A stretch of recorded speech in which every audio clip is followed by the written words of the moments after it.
Hi guys! So, ngayon i-review natin itong L'Oreal Infallible Pro Matte Liquid Lipstick in the shade Cowboy. Nabili ko to, original price is $390 pero nabili ko namang 200 something na lang ata, 250 or yun, matagal na to. So, let's check kung tatagal nga siya. It's feature niya, medyo sexy siya. And I like it. And now, let's see yung kanyang amoy. Hindi siya sobrang tapang. Hindi rin naman yung as in no scent at all. Ang tamis. Ang tamis ng amoy. And then ganito yung kanyang pang-apply, parang teardrop.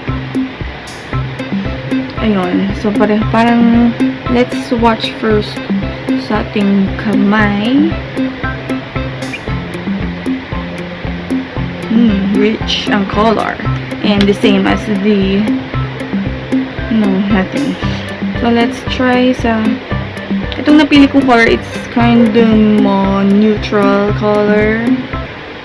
May pagka brown, orangey, toned down, red, orange, whatever. So, let's apply. Ang gusto ko yung ganitong applicator ng LOREAL or yung ganitong klase. Parang pa teardrop na shape. So, para pag dito na siya i-reach, diba, abot na abot.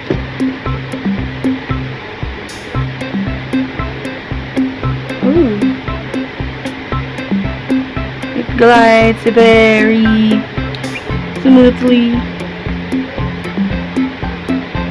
Sensya na, liit lang lips ko eh. Carry na yung isang swipe. Ayan siya. Sayang. So, one swipe, it's like this. Saidin na lang natin dito sa applicator.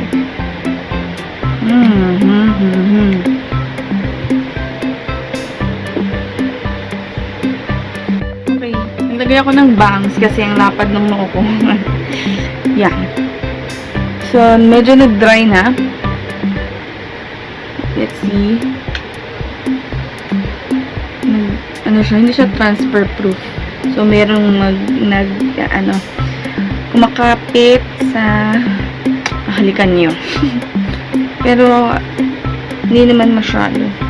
Meron pa rin naman. Ayan, medyo dry na siya. Okay. So, ito na. Babalik tayo mamaya for i-test natin kung matatanggal ba siya agad or magtatagal ng 24 hours and kakain muna and see you later. In fairness, ang ganda niya. Para siyang mamahaling liquid lipstick.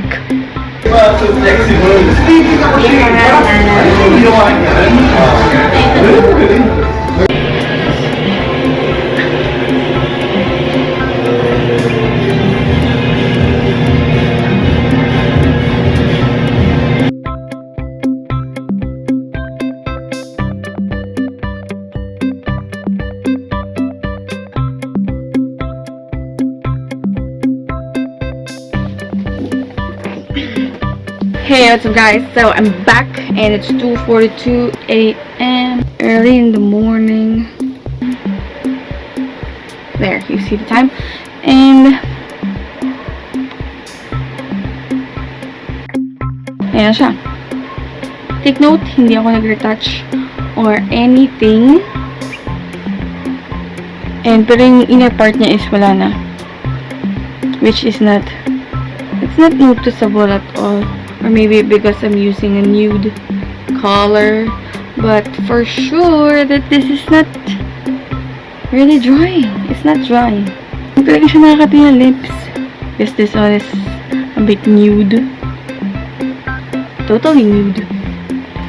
And to think, nagkain ako ng truffle pasta, oily food, soup. Kumain ako ng soup. And uminom ako ng medyo marami. And nagpat pa ako ng tissue sa lips. And this is the result. So, yeah. So, if you wanna try it, and go buy it. Alam ko medyo late na itong review na to. Matagal na itong product na to. Pero, ngayon ko lang ulit na-try and na-review. So, siguro bibili pa nga ako ng mas brighter na kulay. Meron pa rin. So, pag na-picture ka, meron ka paling lipstick. So, matipid. Matipid siya, guys. So, the L'Oreal Infallible Pro Matte Liquid Lipstick is... It's a... Yes. It's a go-go. It's really... nice. Sorry. Excuse me po. It's great. Not nice. It's great. Wala na siya. Hindi nagte-transfer. Pero meron pa rin talaga. Okay. Oh, maganda siya talaga, besh. Besh. For sure. It's worth it. Worth it. So, kahit matagal na siyang na-release, pero ngayon ko lang na-review kasi